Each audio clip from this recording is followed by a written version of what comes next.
tardes. La siguiente presentación es para el módulo 303, el campo aplicado de las neurociencias del comportamiento, a cargo del profesor Gustavo Montalvo Martínez. Mi nombre es María Fernanda y en conjunto con mis compañeras Mariela y Jocelyn realizaremos una exposición acerca de la plasticidad cerebral. Se entiende como desarrollo y plasticidad cerebral a los cambios que presenta el sistema nervioso en respuesta a la genética y adaptación del individuo. Esto ante estímulo del ambiente a través de la modificación de la organización estructural y funcional. Se dice que se da a nivel sináptico. Y por sinapsis entendemos la unión funcional entre neuronas. Dentro de este desarrollo, el periodo prenatal y postnatal son etapas críticas, y es importante mencionar que la plasticidad cerebral es un proceso que se encuentra activo durante el resto de nuestras vidas. El desarrollo prenatal cerebral incluye el periodo embrionario. Esto ocurre dentro de las primeras 8 semanas de gestación, y el periodo fetal, a partir de la semana 9 y hasta la semana 38, o bien hasta la semana 40, dependiendo del término del embarazo. Se encarga de estudiar los eventos del periodo prenatal, la embriología. Dentro del periodo embrionario ocurre el desarrollo de los órganos, esto a partir de las vesículas germinales, y justamente el sistema nervioso se desarrolla en una de ellas. Dentro del periodo fetal viene la maduración de estos órganos. Hablando específicamente del cerebro y sistema nervioso, es la neurogénesis la secuencia de pasos que le dan origen. En ella participan algunos neurotransmisores, como son la serotonina, noradrenalina, acetilcolina y dopamina, los cuales actúan como señales reguladoras. La neurogénesis está compuesta por 5 pasos o estadios. El primero de ellos es la inducción, y esta ocurre dentro de las primeras 4 semanas de gestación. Aquí se desarrolla el tubo neural e indica la influencia de un tejido embrionario sobre otro. Lo que esto quiere decir es que un tejido se genera de una fase anterior del mismo tejido, pero ahora va a formar un tejido completamente distinto. Esto ocurre dentro de 2 capas germinativas. La presencia de alguna alteración dentro de este paso puede promover la aparición de disrafias y se caracterizan por anomalías en el cierre del tubo neural. El segundo paso es la proliferación, y esta ocurre entre el segundo y cuarto mes de gestación. Aquí se da el aumento de células en la zona epidermal o subventricular, que es en este caso la más profunda del tubo neural. Las malformaciones pueden darse justo en este estadio, y esto es debido a un aumento o disminución anormal de la proliferación neuronal. En el paso número 3, el cual ocurre dentro de las 12 y las 20 semanas de gestación, las células migran de su lugar asignado por medio de señales químicas y por control genético. Alteraciones dentro de este estadio producen graves consecuencias en el desarrollo posterior, como por ejemplo en funciones de la corteza cerebral. En el paso número 4, en este caso la organización, se estará dando a partir de los 6 meses de gestación y hasta los 2 años de vida. Paulatinamente, este proceso seguirá hasta los 10 años de vida del individuo.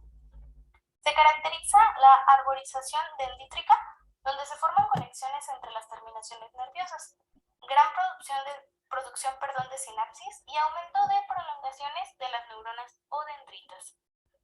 En el último paso, el número 5, se da la mielinización. Esto a partir del tercer trimestre y hasta varios años después del nacimiento del individuo. La mielina es una sustancia que permite una conducción nerviosa más rápida y eficiente. Por dar un ejemplo, dentro del cable cargador de nuestro teléfono, la mielina vendría siendo la partecita de plástico que va recubriendo el cable. Esto permite que se pueda conducir la corriente desde el enchufe de nuestro teléfono y lo pueda hacer de una manera más rápida.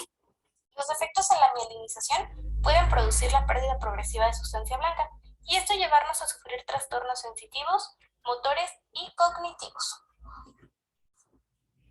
El inicio de un nuevo ser y su cerebro. Se explicará brevemente estos 4 eventos a partir de la fertilización, en donde se da el desarrollo de nuestro cerebro. El desarrollo del cerebelo, por ejemplo, a excepción del cerebro, la proliferación y diferenciación de neuroblastos sucede en la etapa postnatal. Esto quiere decir una vez que el individuo ya ha nacido. El primer paso del cual vamos a hablar o proceso es la fertilización. Esta se da en la tercera parte del tubo uterino. Una vez que el osito es fertilizado, se le nombra cigoto y este va a sufrir cambios morfológicos por la división de células madre. Se van a ir dividiendo de 2 en 2 células hijas. Y a esto vamos a llamarlo blastómeros. Cuando tenemos un racimo de blastómeros de entre 12 y 16 células, se le llamará mórula. A los 4 días se forma un espacio lleno de fluido. El blastocito, que es el resultado de estas divisiones, se implanta en el útero justo a los 6 días. Posterior a ello, en la segunda semana de gestación, ya se tiene un embrión bilamino, cuyas células se denominan epiblasto e hipoblasto. A partir de la tercera semana, se crean 3 capas germinativas del embrión, y esta es el ectodermo, mesodermo y endodermo. Neurulación: se forma tubo neural en el ectodermo. La parte craneal del tubo se convertirá en el cerebro, en esta parte. Se forma la cresta neuronal de las células ectodermales y se formarán las células nerviosas sensoriales. En la cuarta semana, las capas germinales empezarán a diferenciar, formando futuras estructuras cerebrales. Como mencionaba, a excepción del cerebro, en el cerebelo, pues estos pasos de proliferación y diferenciación se van a dar después del nacimiento del individuo. Pero el cerebro se desarrolla antes del nacimiento. Cuando las neuronas llegan a su localización, forman diferentes capas de la corteza cerebral o de núcleos. La diferenciación neuronal aquí se lleva a cabo mediante el crecimiento del cuerpo celular, elaboración de axones y dendritas, y la adquisición de la propiedad de propagar potenciales de acción. Se activan procesos de síntesis de RNA y proteínas y aumenta la activación de las enzimas. Posterior a esto, estaremos mostrando una imagen de cómo se forma una neurona.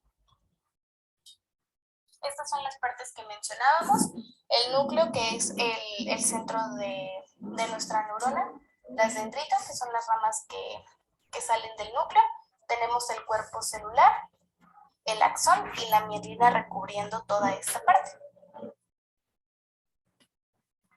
Los periodos críticos de desarrollo se dan desde la infancia temprana hasta los 7 años y competen principalmente en el desarrollo de vías visuales, áreas sensoriales y neuroquímicas cerebrales. Se da la organización de procesos de integración psicomotora y sensorial que intervienen en el aprendizaje, estos influenciados por cambios anatómicos y mecanismos de plasticidad cerebral. Los factores que intervienen pueden ser nutricionales, ambientales y psicosociales. Esos periodos críticos de desarrollo se dividen en 4. El primero de ellos es el recién nacido, cuando se tiene una mayor actividad metabólica cerebral en áreas sensoriales y motoras: corteza angulada, tálamo, tallo cerebral, dermis del cerebro y región hipocampal. De 2 a 3 años, el uso de la glucosa incrementa en los lóbulos parietal y temporal, corteza visual primaria, ganglios basales y cerebelo. De 6 a 12 meses, se acrecienta en la corteza frontal y finalmente, desde los 16 a los 18 años, persisten cambios en la corteza cerebral.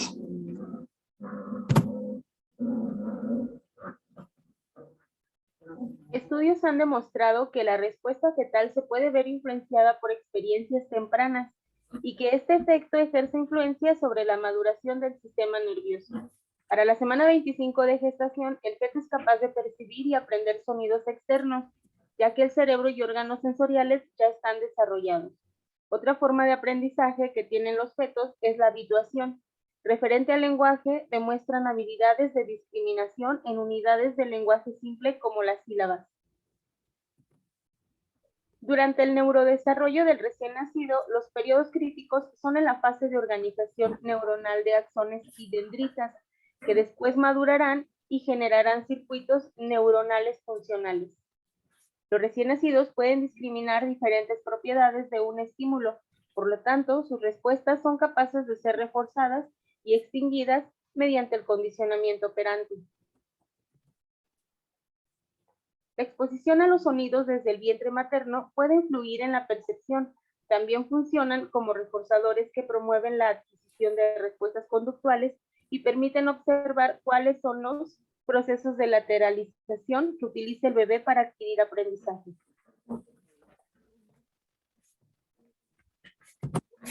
Por otro lado, tenemos los trastornos del desarrollo. Pueden ser producto de anormalidades del tipo genéticas, embrionarias, prenatales o ambientales. La anormalidad genética puede darse por un error del metabolismo cromosomal, la anormalidad del embrión por exposición a algún agente farmacológico. La anormalidad prenatal puede derivarse de alguna infección y la anormalidad ambiental por privación sensorial. Algún defecto o malformación que ocurra durante el desarrollo neuronal prenatal puede tener como consecuencia la muerte del producto, malformaciones o anomalías prenatales.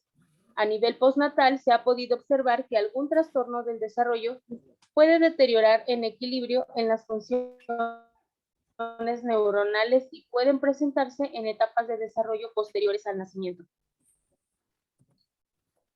En la siguiente línea de tiempo vemos los aportes de distintas investigaciones al paso de los años. Los resultados han conducido al conocimiento del dinamismo, maleabilidad y flexibilidad del cerebro, que actualmente ha servido para el diseño de terapias asombrosas.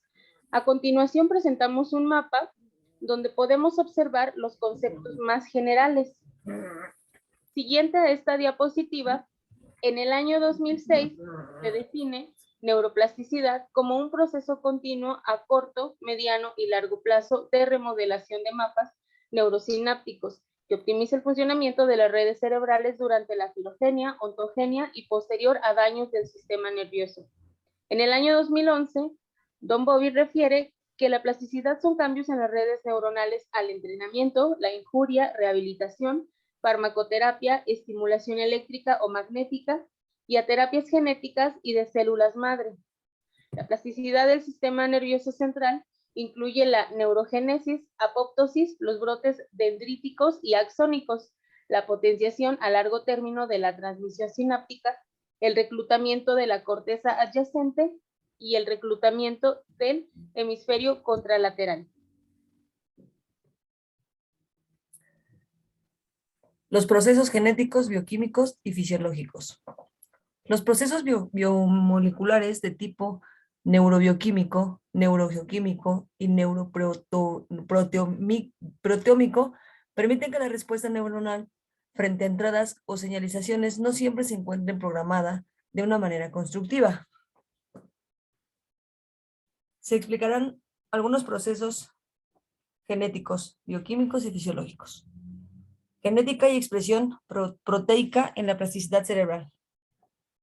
Con trabajos de genética y expresión, se revelaron productos de genes inmediatos en la plasticidad sináptica, tipo gen FOX, OMEX1A, NACC-1. Señalización proteica de cambios neuroplásticos en corteza frontal y prefrontal, factores de crecimiento como el factor neurotrófico cerebral, el factor de crecimiento endotelial vascular, el factor de crecimiento derivado de insulina y los apoproteínas E. La homeostasis neoplástica mediada en gran medida por el IGF y los mecanismos moleculares de la plasticidad sináptica desempeñan un papel importante en la regulación de procesos neurogénicos, nacimiento celular, promoción, maduración y mantenimiento neuronal. El gen FOXP2 es uno de los genes de neuroplasticidad más estudiado hasta el momento, puesto que el lenguaje como proceso innato y adquirido requiere de procesos de plasticidad fisiológica y natural. Dicho gen se expresa en los circuitos motores relacionados con el lenguaje y el habla, ganglios basales, tálamo, olivas inferiores y cerebelo. Pertenece a un miembro de la gran familia FOX. Factores de transcripción. Las mutaciones del FOXP2 están asociadas con dificultades en el aprendizaje y adquisición del lenguaje, y en su normal expresión está involucrado en la producción de secuencias de movimientos coordinados orofaciales. Existen otros genes como los alelos de las proteínas E, que parecen estar relacionados con una mayor capacidad de reparación sináptica, por lo cual son capaces de inducir mejoras en la neuroplasticidad. La neurobioquímica y fisiología de algunos procesos de plasticidad cerebral. La neuroplasticidad posee varios mecanismos de orden eléctrico, genético, estructural, bioquímico y funcional que representan más un continuo que elementos individuales y aislados. O son dos las rutas biomoleculares de plasticidad neuronal para lograr la potenciación a largo término y la depresión a largo término, procesos indispensables para consolidar la memoria y el olvido, respectivamente. La excitabilidad intrínseca y la plasticidad sináptica se adiciona que los mecanismos específicos de actividad sináptica y neuronal para producir la potenciación a largo término y la depresión a largo término varían de acuerdo al tipo de neurona y región del cerebro involucrada. Desde una visión molecular, uno de los tantos puntos cruciales que se requiere para llevar a cabo un fenómeno neuroplástico por la potenciación a largo término o la depresión a largo término en la concentración y manejo celular del calcio. Si el interés de la red neuronal es producir una forma de plasticidad sináptica estable y persistente, se requiere que vías que involucren el receptor de tirosina, quinasas, que modulen la transcripción genética y la transducción proética. Se resalta como las rutas bioquímicas inducen fenómenos geoquímicos y protémicos según la red neuronal, relevancia biológica de la información u otras actividades desconocidas hasta el momento. De manera que las entradas sinápticas y la actividad neuronal activan una red o redes bioquímicas, las cuales llevan a la fosforilación de AMPAR, transcripción genética y síntesis proética, activando la plasticidad. Lo anterior lleva a que la plasticidad sináptica sea dinámica y se posicione como el engrane biomolecular que enlazan el ambiente externo lleno de sensaciones con el ambiente interno de realidad cerebral, que posee un lenguaje binario inspirado en modificaciones post-translacionales que las proteínas intra- y extraneuronales. La capacidad de producir la potenciación a largo término cambia de acuerdo a la red neuronal involucrada. En el hipocampo y en la neurocorteza cerebral, la potenciación a largo término requiere de la presencia de PKD-CAL2 y el hipocampo particularmente necesita además RMGLU para facilitar y consolidar la memoria como función cognitiva superior. Los PLT originados del striatum, que es el subcircuito conformado por ganglios de la base a nivel subcortical, necesitan proteína quinasa A. En el cerebelo es requerida la presencia de proteína quinasa C para producir PLT. Lo anterior nos indica que si bien la neuroplasticidad es un proceso fisiológico, hay diferencias en sus vías y componentes según la estructura encefálica involucrada. La plasticidad extraneuronal. Los fenómenos neuroplásticos no solo ocurren a nivel del ambiente intraneuronal e intersináptico, sino que al parecer también hay procesos que en el ambiente extracelular, tipo inducción de moléculas de adhesión celular y procesos plásticos asociados al astrócito. La plasticidad, que obedece más al orden de la biología neuronal e interneuronal, requiere participación de la neuroglia que ejecuta acciones de neovascularización, regularización enérgica, modulación metabólica, regulación astrocítica de la corriente del calcio para sinaptogénesis y señalización neuronal. Por lo tanto, existen procesos neuroplásticos de orden extraneurona. Las cadenas de monosacáridos o glicásidos se conocen como componentes en diversos procesos de interacción neuronal, tales como migración celular, crecimiento neurótico, formación sináptica y eficiencia modulación sináptica. En las interacciones celulares del tejido nervioso es necesaria la presencia de carbohidratos y proteínas, Uno de los ganglios reconocidos es el ácido policíclico, APS, que se encuentra asociado con la superfamilia de inmunoglobulinas y moléculas neuronales de adhesión celular. Al parecer, el APS ejerce funciones durante la regeneración de axones y dendritas después de una lesión, y ha sido identificada su expresión en regiones plásticas cerebrales como en hipocampo en modelos murinos. Los glicanos hacen parte del desarrollo, regeneración y plasticidad sináptica del sistema nervioso.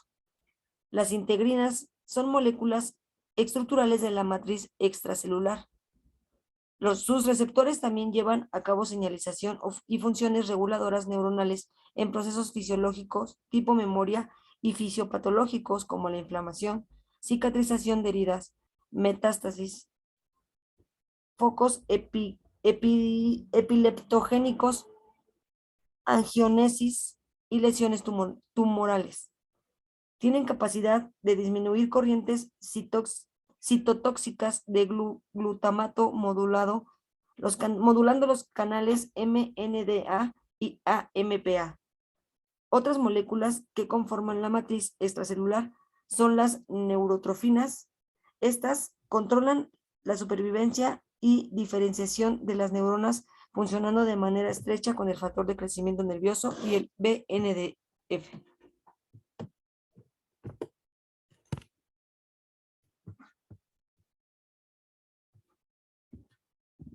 Como conclusión, mi compañera comentará cómo tomamos este tema y qué nos dejó de aprendizaje.